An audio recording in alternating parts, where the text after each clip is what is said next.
Football বিশ্বের সবচেয়ে মর্যাদাপূর্ণ ট্রফি জয়ের লড়াই এবার 3 দেশে, যার চূড়ান্ত গন্তব্য নিউ ইয়র্কে। বিশ্বমঞ্চের এই মহা উন্মাদনার প্রতিটি মুহূর্তের রোমাঞ্চ ও ম্যাচের খবরাখবর আপনাদের কাছে পৌঁছে দিতেই যমুনা টেলিভিশনের বিশেষ আয়োজন রোড টু নিউ ইয়র্ক। বিশ্বকাপ জুড়ে হতে যাওয়া এই আয়োজনের অংশ হিসেবে থাকছি আমি সঞ্জনা আইভি। বিশ্বকাপ ইতিহাসে প্রথমবার পয়েন্ট অর্জন করল কুরাসাও। ইকুয়েডরের বিপক্ষে গোলশূন্য ড্র করেছে দলটি। গোলশূন্য ড্র হওয়া এই ম্যাচের নায়ক অবশ্য কুরাসাওয়ের গোলরক্ষক এলয় রুম। বিশ্বকাপের 90 মিনিটের ম্যাচে তিনি সর্বোচ্চ 15 শট থেকে রেকর্ড গড়েছেন। অতিরিক্ত সময়ে গড়ায়নি এমন বিশ্বকাপ ম্যাচে সবচেয়ে বেশি গোল বাঁচানোর রেকর্ড করেছেন কুরাসাও গোলরক্ষক।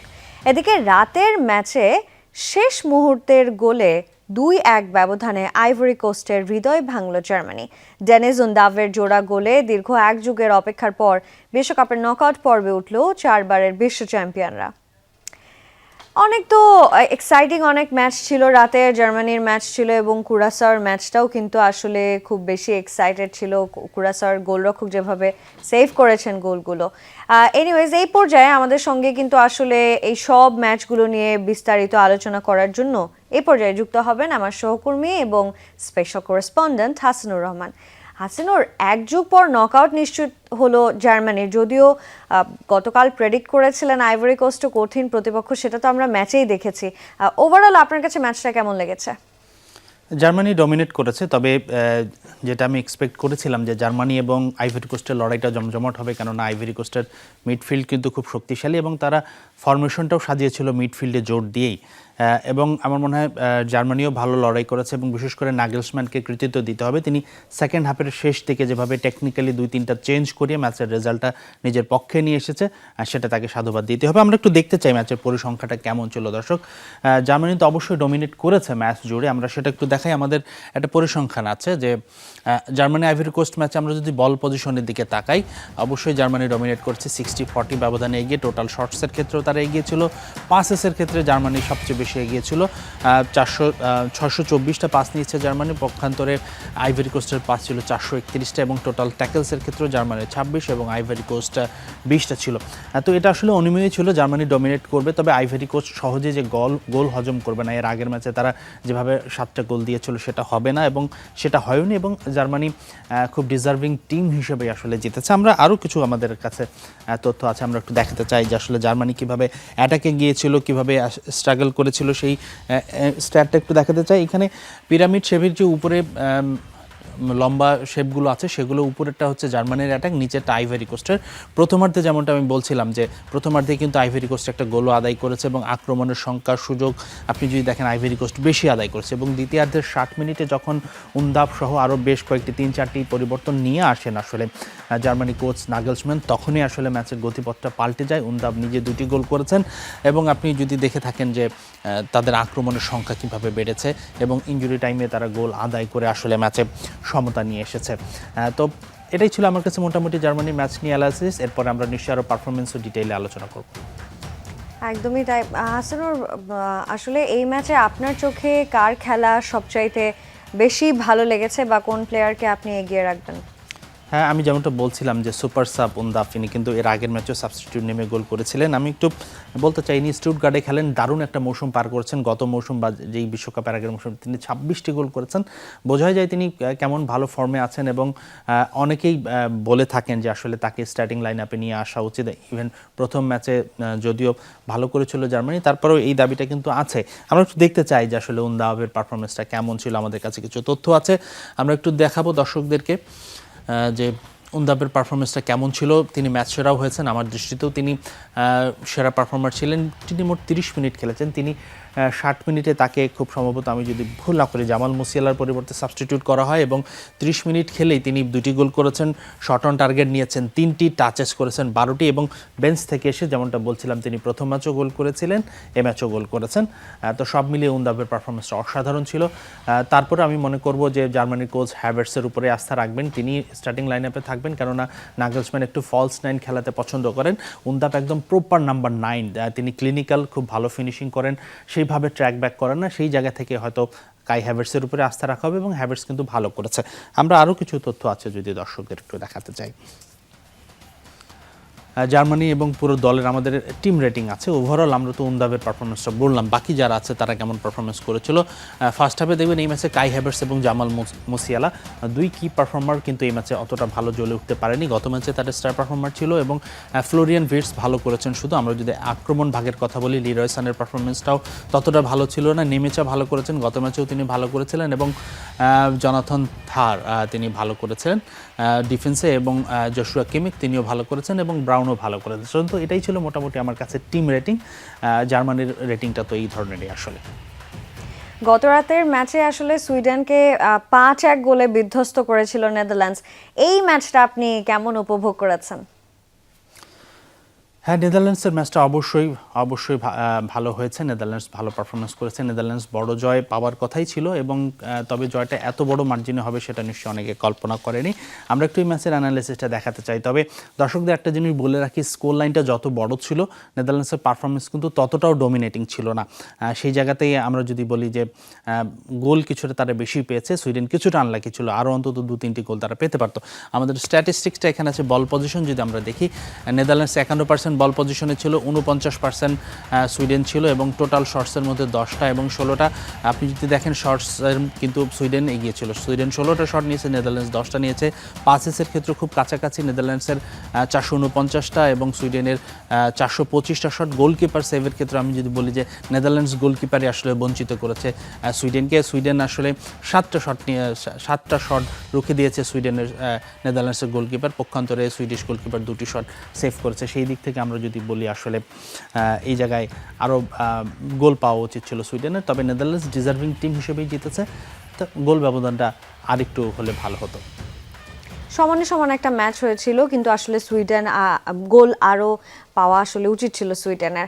হাসিনুর, এই ম্যাচে কোডি গ্যাকপোর পাশাপাশি জোড়া গোল করেছেন ব্রায়ান বুবিও, কিন্তু আপনি আসলে কাকে বেশি ইম্প্যাক্টফুল ভাবছেন? আমার দৃষ্টিতে আসলে কোডি গ্যাকপোর ইম্প্যাক্টটাই বেশি ছিল। তিনি গোল করেছেন, অ্যাসিস্টও করেছেন এবং সেই জন্যই তাকে ম্যান অফ দ্য ম্যাচও দেওয়া হয়েছে এবং আমি একমত এই বিষয়ে যে কোডি গ্যাকপোর পারফরমেন্সটাই বেটার ছিল। আমরা একটু দেখাতে চাই কোডি গ্যাকপোর পারফরমেন্সটা কেমন ছিল, সেই জায়গা থেকে একটু দেখাতে চাই। কোডি গ্যাকপোর যে তথ্যগুলো আছে আমাদের কাছে, তিনি যেমনটা বলছিলাম 2টি গোল করেছেন কোডি গ্যাকপো এবং অ্যাসিস্ট করেছেন 1টি। তিনি 5টি গোলের মধ্যে সেই হিসেবে 3টি গোলে তিনি অবদান রেখেছেন। শর্টস অন টার্গেট ছিল তার 4টি। পুরো ম্যাচে তিনি 49টি টাচেস নিয়েছেন এবং টোটাল বল ক্যারি করেছেন 162.6 মিটার। এটা একটা ফরওয়ার্ড হিসেবে কিন্তু হিউজ ডিস্টেন্স, বেশ ভালো ডিস্টেন্সে তিনি কাভার করেছেন। তবে একটি বিষয় আমি একটু যুক্ত করতে চাই, এর পার্টে একটা বিষয় আমি বলতে চেয়েছিলাম মিস হয়ে গেছে। জার্মানির ইস্যুতে জার্মানি কিন্তু তৃতীয় দল হিসেবে সেকেন্ড রাউন্ডে কোয়ালিফাই করলো এবং এই ম্যাচে জার্মানির একটা কিন্তু বড় আপসেট আছে। ভালো জয় পেয়েছে তারা। 2 ওয়ার্ল্ড কাপ পরে তারা নকআউট পর্বে কোয়ালিফাই করেছে, কিন্তু স্লটারব্যাক তাদের যে মেইন ডিফেন্ডার তিনি কিন্তু ইনজুরিতে পড়েছেন। এটা জার্মানির জন্য খুবই মানে একটা সেটব্যাক। আমাদেরকে এখনও অফিসিয়ালি জানানো হয়নি স্লটারব্যাক ঠিক কতদিনের জন্য তিনি ম্যাচ থেকে ছিটকে গেছেন। তবে আমরা যেটা জানতে পেরেছি, লিগামেন্টের ইনজুরির কারণে তার বিশ্বকাপটাই হয়তো শেষ হয়ে গেছে। জনাথন থার এবং স্লটারব্যাক এই দুইজনই আসলে জার্মানির মূল চয়েস সেন্টার ডিফেন্সে। তবে তাদের কাছে ভালো ব্যাকআপ আছে। অ্যান্টোনিও রুডিগার রিয়াল মাদ্রিদে খেলে থাকেন, তিনি এই ম্যাচে সাবস্টিটিউট নেমে ভালো করেছেন। সব কিছু মিলে আসলে জার্মানিকে স্লটারব্যাকের ইনজুরিটা অবশ্যই কিছুটা ভোগাবে। তবে রুডিগার তাদের কাছে ভালো অপশন। জার্মানির জন্য নিশ্চয়ই শুভকামনা থাকবে। ইনজুরির কথাটা বলছিলেন, আসলে গতকালকে ব্রাজিলের ম্যাচে রাফিনিয়া কিন্তু একটু হ্যামস্ট্রিংয়ের ইনজুরিতে পড়েছেন। রাফিনিয়ার ইনজুরি সম্পর্কে যদি একটু জানতে চাই যে সবশেষ কি আপডেট আছে আপনার কাছে, এবং বিভিন্ন গণমাধ্যম তো বলছে যে 2 সপ্তাহের জন্য তিনি মাঠের বাইরে থাকবেন এবং আপনিও তা প্রেডিক্ট করেছিলেন, কিন্তু অফিসিয়ালি সিবিএফ তো নিশ্চিত করেনি আসলে তিনি কতদিনের জন্য মাঠের বাইরে থাকছেন। হ্যাঁ, এটা আসলে যে ইনজুরি তাদের, সেটা যদি গ্রেড 1 হয় অর্থাৎ বেশি সিরিয়াস না হয়, যেহেতু তিনি হেঁটে মাঠ ছেড়েছিলেন, আমি গতকালকেও একটা আমার প্রতিবেদনে বলেছিলাম যে সেক্ষেত্রে নর্মালি 2 সপ্তাহ 10 দিন থেকে 2 সপ্তাহ পর্যন্ত সময় লাগে।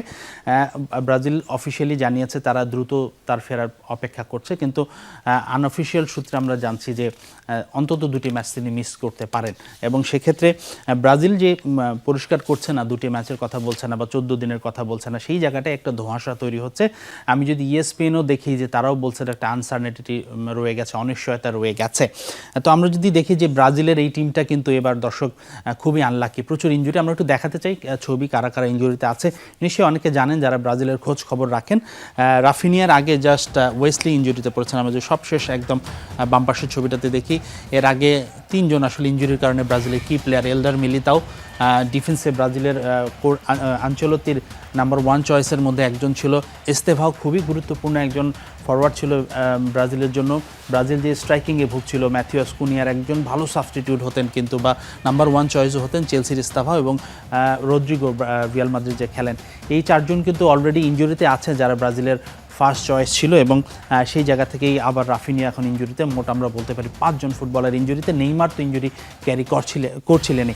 এখন যেই বিষয়টা হচ্ছে দর্শক, যে অনেকের মনে প্রশ্ন জাগছে, এটা কেউই কোনো ব্রাজিলিয়ান ভক্ত বা ফুটবল প্রেমী চাইবে না যে রাফিনিয়ার বিশ্বকাপটা শেষ হয়ে যাক, কিন্তু যদি এমনটা হয়ে যায় ব্রাজিলের বিকল্প নিতে হবে, তাহলে 2টি নাম কিন্তু আলোচনায় আসছে।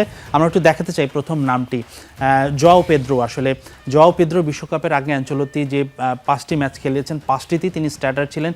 চেলসির হয়ে রাইট উইংয়ে দুর্দান্ত পারফরমেন্স করেছেন এবং তার প্রতি ইনজাস্টিস হয়েছে, সেটাও কিন্তু বলেন অনেকে। নেইমারকে দলে নেওয়ার জন্যই মূলত আসলে জোয়াও পেদ্রোর জায়গা হয়নি। তো রাফিনিয়া যদি ইনকেস আল্লাহ না করুক বা এরকম একটা কিছু হয়ে যায়, সেক্ষেত্রে হয়তো জোয়াও পেদ্রোই নাম্বার 1 চয়েস হবে তার রিপ্লেস করার জন্য। আরেকটা অপশন আছে, সেটাও বিবেচিত হতে পারে, তিনি হচ্ছেন অ্যান্টনি। আমরা একটু ছবিটা যদি দেখাতে চাই, অ্যান্টনি আসলে খুব ভালো ফুটবলার, তিনি আয়াক্সে দারুণভাবে ক্যারিয়ার শুরু করেছিলেন, তবে তার ম্যানচেস্টার ইউনাইটেড অধ্যায়টা খুবই দুর্বিষহ, খারাপ ছিল দলের সঙ্গে সম্পর্ক, পারফরমেন্স। এখন তিনি লা লিগায় খেলেন, সেখানে আবার তিনি ভালো পারফরমেন্স করেছেন, তো তিনিও একটা ভালো চয়েস হতে পারেন। তো এই ছিল আমার কাছে ইনজুরি আপডেট এবং সম্ভাব্য আলোচনাগুলো। রাফিনিয়া আসলে কবে ফিরছেন সেটা আসলে নিশ্চয়ই আমরা দেখতে পারবো, আরও কিছুদিন পরেই আমরা জানতে পারবো। অ্যাটলিস্ট 2 সপ্তাহ তো আমাদের ওয়েট করতেই হবে। আবারও আমন্ত্রণ, দেখছেন রোড টু নিউ ইয়র্ক, এবং আবারও আমরা যুক্ত হতে চাই আমার সহকর্মী এবং স্পেশাল করেসপন্ডেন্ট হাসিনুর রহমানের সাথে। হাসিনুর, আজ এবং আগামীকাল কোন কোন দলের ম্যাচ রয়েছে, কাদের আপনি এগিয়ে রাখবেন জানাবেন? যথারীতি রাতে এবং সকাল পর্যন্ত ম্যাচগুলো থাকবে। আমরা একটু দেখাতে চাই আমাদের ইনফো বারে যে আসলে কি কি খেলা আছে রাতে, আমরা সেগুলো দেখাই এবং তারপরে আমি প্রেডিকশনটা দিচ্ছি। এবং এর মধ্যে একটা বড় ম্যাচ আছে, স্পেন সৌদি আরব ম্যাচ রাত 10টায়। এই ম্যাচের প্রেডিকশন আলোচনা আমরা করব ডিটেইলে। বেলজিয়াম এবং ইরাকের ম্যাচ আছে, অবশ্যই ইরানের ম্যাচ আছে। এই ম্যাচে অবশ্যই বেলজিয়াম ফেভারিট, তবে ইরানও ভালো পারফরমেন্স করবে, ইরান ভালো ফাইট ব্যাক করতে পারে, সেই সামর্থ্য তাদের আছে। উরুগুয়ে কেপ ভার্দের ম্যাচ ভোর 4টায়, অবশ্যই উরুগুয়ে এই ম্যাচে ফেভারিট, 2বারের বিশ্ব চ্যাম্পিয়ন উরুগুয়ে। তবে উরুগুয়ে কিন্তু সেরা ছন্দে নেই, তাদের আরও ভালো করা উচিত এই গ্রুপ থেকে। নিউজিল্যান্ড মিশর ইজিপ্ট ম্যাচ আছে আর কি সকাল 7টায়। অবশ্যই এই ম্যাচে নিউজিল্যান্ড এশিয়া ওশেনিয়া অঞ্চলের দল, আমরা চাই নিউজিল্যান্ড ভালো করুক, তবে মোহাম্মদ সালাহ মিশরকেই আসলে এগিয়ে রাখতে হবে এই ম্যাচে। তো এই ম্যাচগুলোই আছে, এবং আমার মনে হয় যে এবার ছোট দলগুলো যেভাবে ফাইট করছে বড় দলগুলোর সাথে, সেখানে কিন্তু যে কোনো আপসেট যে কোনো দিন যে কোনো সময় হতেই পারে। একদমই তাই। স্পেনের এক্ষেত্রে একাদশটা আসলে কেমন হতে পারে যদি একটু জানাতেন আমাদের এই ম্যাচের জন্য। স্পেনের জন্য ম্যাচটা খুবই গুরুত্বপূর্ণ। স্পেন প্রথম ম্যাচে ড্র করেছে কেপ দে ভার্দের সঙ্গে, এবং সেটা বিশ্বকাপের অন্যতম বড় একটা আপসেট, কেননা স্পেন কিন্তু টপ ফেভারিটদের মধ্যে একটা, টপ 3-র মধ্যে বা টপ 1-এও কেউ ধরছে যে স্পেন খুবই ভালো একটা দল। অবশ্যই তারা ভালো একটা দল, এবং লামিন ইয়ামাল ছিলেন না তিনি শুরুর একাদশে, সে কারণেই স্পেনের ফিনিশিংয়ে তারা স্ট্রাগল করছেন। তাদের মিডফিল্ড ডিফেন্স তো খুবই ভালো। আমরা একটু দেখাতে চাই যে এই ম্যাচে স্পেনের একাদশে কেমন পরিবর্তন হতে পারে, কী ধরনের কম্বিনেশন নিয়ে নামতে পারে। দে লা ফুয়েন্তে যে স্পেনের কোচ, তিনি 4-4-3 ফরমেশনই খেলিয়ে থাকেন। এখন বড় টেকনিক্যাল চেঞ্জ না করলে সেটাই হওয়ার কথা। উনাই সিমন নাম্বার 1 গোলকিপার তাদের। আমরা যদি কুকুরিয়া দেখি, তিনি লেফট ব্যাকে থাকবেন, লাপোর্তা থাকবেন সেন্টার, এবং কুবার্সি তিনিও থাকবেন সেন্টার ডিফেন্ডে, এবং ডান পাশের যারটা মার্কো লরেন্তি, তিনি মূলত কিন্তু একজন মিডফিল্ডার, তাকে মেকশিফট রাইট ব্যাক হিসেবে খেলানো হচ্ছে। তবে তাদের এখানে পেদ্রো পোরো নামে একজন রাইট ব্যাক আছেন, তিনিও খুব ভালো, তিনি টটেনহামে খেলেন এবং খুবই প্রমিজিং। আমার মনে হয় পেদ্রো পোরোকেও একটা সুযোগ দেয়া যেতে পারে, কিন্তু লরেন্তির থাকার সম্ভাবনাও খুব বেশি। আমরা যদি একটু মিডফিল্ডে আসি, মিডফিল্ডে পরিবর্তন হচ্ছে, রদ্রি থাকছেন, সেই সঙ্গে পেদ্রি থাকবেন, এবং গত ম্যাচে গাভিকে খেলানো হয়েছিল, গাভি মিডফিল্ডার, কিন্তু তাকে গতবার একটু উইং পজিশনে খেলা হয়েছিল। আমার মনে হয় তার জায়গায় ফেবিয়ান রুইজ, তাকে আমরা দেখতে পাবো মাঝ মাঠে। এবং উইলিয়ান গত ম্যাচে তিনি সাবস্টিটিউট ছিলেন, তিনি আসলে রেগুলারলি স্পেনের লেফট সাইডটা অকুপাই করে থাকেন, কিন্তু তার সাম্প্রতিক সময় ফর্মটা আসলে ততটা ভালো যাচ্ছিল না। তিনি অ্যাথলেটিক বিলবাওতে খেলেন, বেশ প্রমিজিং ফুটবলার, তবে আমার মনে হয় এই ম্যাচে তাকে রাখা হবেই, তেমনটাই অন্তত আমরা শুনছি। লামিন ইয়ামাল ফিরছেন, এটা স্পেনের জন্য সবচেয়ে স্বস্তির বিষয়। বার্সেলোনায় যে লম্বা ইনজুরি ছিল তার, সেটা থেকে তার শুরুতেই শোনা যাচ্ছিল তিনি বিশ্বকাপটাই খেলতে পারবেন না, কিন্তু তিনি দ্রুত রিকভার করেছেন, গত ম্যাচে সাব হয়ে খেলেছেন এবং ভালো ইম্প্যাক্ট গেইন করতে পেরেছিলেন। তবে আমার মনে হয় তিনি যদি শুরুর একাদশে থাকেন, আমার মনে হয় তাদের জন্য ভালো হবে এবং ইয়ামালের ফেরাতে আসলে আমার মনে হয় স্পেন গোল পাবে। গোল করা যেটা ছিল, তারা গত ম্যাচে ড্র করেছিল, সেই জায়গা থেকে আসবে। তবে ওয়ারজাবাল তিনি খুবই সমালোচিত হয়েছিলেন গত ম্যাচে, রিয়াল সোসিয়েদাদে খেলা এই স্ট্রাইকারও স্পেনের নাম্বার 1 চয়েস, আমরা সাম্প্রতিক সময়গুলোতে দেখেছি। তিনি গত ম্যাচে 32-35 মিনিট পর্যন্ত কোনো বলই টাচ করতে পারেননি, সেটা নিয়ে অনেক তিনি সমালোচিত হচ্ছেন। তবে তারপরেও আমরা যেটা জানছি, স্প্যানিশ গণমাধ্যমগুলো বলছেন যে দে লা ফুয়েন্তে স্প্যানিশ কোচ একটা ম্যাচের পারফরমেন্স দিয়েই তাকে বসিয়ে দিতে চান না। তো সেই জায়গা থেকে আমার মনে হয় তিনি আরেকটা সুযোগ পেয়ে যাবেন। তবে সৌদি আরবকে কিন্তু মোটেও খাটো করে দেখার সুযোগ নেই, তারা পুরো ডিফেন্সিভ একটা ফরমেশনে নামবেন। আমরা যেটা শুনেছি যে 4-4-1 এই ফরমেশনে বা 5-4-1 এই ফরমেশনে তারা যাবে এবং তারাও লো ব্লকে কেপ দে ভার্দেকে যেভাবে স্পেনকে আটকে দিয়েছিল সেই কৌশলেই খেলবে এবং তাদের ভালো স্ট্রাইকার এবং উইঙ্গার আছে। সৌদি প্রো লিগ আমরা তো সবাই জানি এখন কতটা জমকালো হয়ে থাকে, ইউরোপিয়ান লিগগুলোর পরপরই রাখতে হবে, সৌদি প্রো, ফ্রেঞ্চ লিগ এদের পরপরই রাখতে হবে। আমার মনে হয় সৌদি আরবের কিন্তু ভালো একটা সুযোগ থাকবে একটা অঘটন ঘটানোর। তবে স্পেন অবশ্যই ফেভারিট এই ম্যাচে। গত বিশ্বকাপে তো আমরা আসলে দেখেছিলাম যে সৌদি আরব আর্জেন্টিনার মতন দলকে হারিয়ে আসলে একটা আপসেট তৈরি করেছিল। এবার দেখা যাক আসলে স্পেন কি জয় পাবে নাকি আরও একটা আপসেট হতে পারে সৌদির পক্ষ থেকে। হাসিনুর, এবার যদি একটু আগামীকালের রাতের ম্যাচের দিকে যদি একটু যেতে চাই, কালকে তো বিগ ম্যাচ রয়েছে রাত 11টা, আর্জেন্টিনা ভার্সেস অস্ট্রিয়া। সো এই ম্যাচে আর্জেন্টিনার আসলে একাদশে কোনো পরিবর্তন আনার আভাস কি আপনি পেয়েছেন, বা দলে ইনজুরির যেই আশঙ্কা ছিল তাগলিয়াফিকো, তিনি কি আসলে ফিরছেন, এরকম কিছু কি আপনার জানতে পেরেছেন?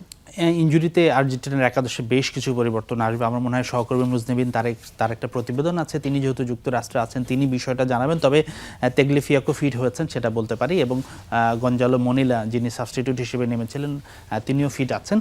তো একাদশে পরিবর্তন আসবে এবং আমার মনে হয় আর্জেন্টিনা একাধিক পরিবর্তনে আসবে, 3-4টা পরিবর্তনও হতে পারে।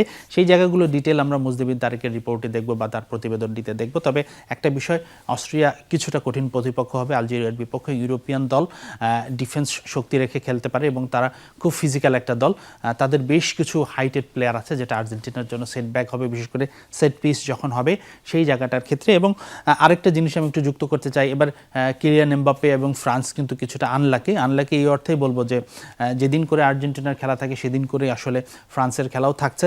এমবাপ্পে এবং ফ্রান্স বিশ্বকাপের অন্যতম ফেভারিট দল, টপ 3-র মধ্যে একটা তারা কন্টেন্ডার, এবং যেভাবে তারা পারফরমেন্স করেছে প্রথম ম্যাচে তাদের নিয়ে আসলে সেভাবে আমরা আলোচনা করার সুযোগ পাইনি। এবং কালকেও যেই ম্যাচ একই সময় আসলে আর্জেন্টিনার ম্যাচ আগে, এরপর ফ্রান্সের ম্যাচ, তো কিছুটা আনলাকি হয়ে যাচ্ছে তারা, যে আমরা আসলে আর্জেন্টিনার নিয়ে এত আগ্রহ এবং মেসির যে ধরনের পারফরমেন্স তাতে ফ্রান্স বা এমবাপ্পের পারফরমেন্স নিয়ে ততটা আমরা অ্যানালাইসিস করতে পারছি না। তবে আমার মনে হয় ফ্রান্সের ম্যাচটার দিকেও যারা ফুটবল প্রেমী তারা অবশ্যই দৃষ্টি রাখবেন, এবং এমবাপ্পে ওলিসের যে জুটি, সেই সঙ্গে ডেজরি ডুয়োর মতো ফুটবলার আছেন, বারখোলা আছেন, ফ্রান্সও কিন্তু খুবই শক্তিশালী দল। এবং আমার মনে হয় যারা খেলা পছন্দ করেন তারা আর্জেন্টিনার পর নিশ্চিতভাবেই ফ্রান্সের ম্যাচটার দিকেও দৃষ্টি রাখবেন। তো সব কিছু মিলিয়ে যেটা দিয়ে শুরু করছিলাম আর্জেন্টিনার বিষয়টা দিয়ে, আর্জেন্টিনার একাদশে পরিবর্তন আসছে। এবং আরেকটা বিষয় কিন্তু ব্যাক অফ দ্য মাইন্ড থাকবে যে লিওনেল মেসির বাবার অসুস্থতা।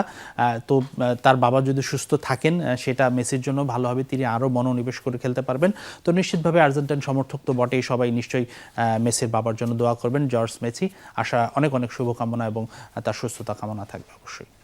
আমাদের পক্ষ থেকেও মেসির বাবার জন্য অনেক শুভকামনা থাকছে। হাসিনুর, অনেক ধন্যবাদ আমাদের সঙ্গে যুক্ত হয়ে গুরুত্বপূর্ণ এসব ইনফো আমাদের সঙ্গে শেয়ার করার জন্য। আপনার সাথে নিশ্চয়ই কথা হবে আগামীকাল একই শোতে। এদিকে অস্ট্রিয়ার বিপক্ষে আর্জেন্টিনা একাদশে আসতে পারে 4 পরিবর্তন। আক্রমণ ভাগে আলভারেজ, গনজালেজ ও রক্ষণে মলিনার সঙ্গে দেখা যাবে তাগলিয়াফিকোকে। এদিকে নতুন 3 বিশ্ব রেকর্ড গড়ার হাতছানি লিওনেল মেসির সামনে, আর 1 গোল পেলে মিরোস্লাভ ক্লোসাকে ছাড়িয়ে এককভাবে হবেন বিশ্বকাপের সর্বোচ্চ গোলদাতা। প্রথম ম্যাচে প্রদীপের সবটুকু আলো কেড়ে নিয়েছেন, ছুঁয়েছেন বেশ কিছু মাইল ফলক। অস্ট্রিয়ার বিপক্ষেও আলোচনায় সেই লিওনেল মেসি। আর্জেন্টাইন ফুটবল জাদুকরের সামনে এবার অপেক্ষা করছে আরো নতুন কিছু রেকর্ড। আলজেরিয়ার বিপক্ষে হ্যাটট্রিকে 16 গোল নিয়ে বিশ্বকাপের সর্বোচ্চ গোলদাতা হওয়া দৌড়ে ছুঁয়েছেন জার্মানির মিরোস্লাভ ক্লোসাকে। অস্ট্রিয়ার বিপক্ষে জালের দেখা পেলেই এককভাবে হয়ে যাবেন বিশ্বকাপের সর্বোচ্চ গোলদাতা। আর এই ম্যাচে জয় পেলে বিশ্বকাপে সবচেয়ে বেশি ম্যাচ জেতার মাইলফলক গড়বেন সেই ক্লোসাকে পেছনে ফেলে। আরও একটি রেকর্ড অপেক্ষা করছে এলেমটেনের সামনে। ডি বক্সের বাইরে থেকে নিশানা ভেদ করতে পারলে ছাড়িয়ে যাবেন ব্রাজিলের রিভলিনোকে। বিশ্বকাপে ডি বক্সের বাইরে থেকে 6 গোল করে গড়বেন নতুন রেকর্ড। সব মিলিয়ে প্রতিপক্ষের সামনে আর্জেন্টিনা মানেই যেন লিওনেল মেসি। অস্ট্রিয়া গোলরক্ষক আলেকজান্ডার স্লাজা দিলেন সেই সতর্কবার্তা। মাঠে তার উপস্থিতি অসাধারণ এবং সেটি তার দলের মধ্যেও পরিষ্কার দেখা যায়। মেসি যখন মাঠে থাকেন তখন যে শক্তি ও আবহ ছড়িয়ে দেন তা দুর্দান্ত। এ কারণেই আমি ম্যাচটি খেলার জন্য অধীর আগ্রহে অপেক্ষা করছি। তাকে রুখে দেওয়ার জন্য আমরা আমাদের সাধ্যমতো সবকিছু করার চেষ্টা করব। তবে আর্জেন্টিনার শিবিরে আছে ইনজুরি সমস্যা। চোটের কারণে খেলা হবে না ডিফেন্ডার গঞ্জালো মন্তিয়ালের। তার পরিবর্তে শুরুর একাদশে দেখা যাবে মলিনাকে। আর ইনজুরি কাটিয়ে একাদশে ফিরতে প্রস্তুত তাগলিয়াফিকো। সব মিলিয়ে অস্ট্রিয়ার বিপক্ষে একাদশে 4টি পরিবর্তন আনতে পারেন কোচ লিওনেল স্কালোনি। ডিফেন্সে মলিনা তাগলিয়াফিকোর সঙ্গে আক্রমণ ভাগে দেখা যেতে পারে হুলিয়ান আলভারেজকে। উইংয়ে থিয়াগো আলমাদার পরিবর্তে খেলতে পারেন নিকো গঞ্জালেস। আর ডালাসের এই গরম উপেক্ষা করতে ম্যাচের আগের দিন কানসাস সিটি থেকে উড়ে এসে সরাসরি প্রেস কনফারেন্সে অংশ নেবে আলভিসেলেস। তারা করবে না কোনো অনুশীলন সেশন। মুজরামিন তারেক, যমুনা স্পোর্টস, ডালাস, যুক্তরাষ্ট্র। আর এই ছিল রোড টু নিউ ইয়র্কের আজকের পর্বে। এতক্ষণ সঙ্গে থাকার জন্য সবাইকে ধন্যবাদ।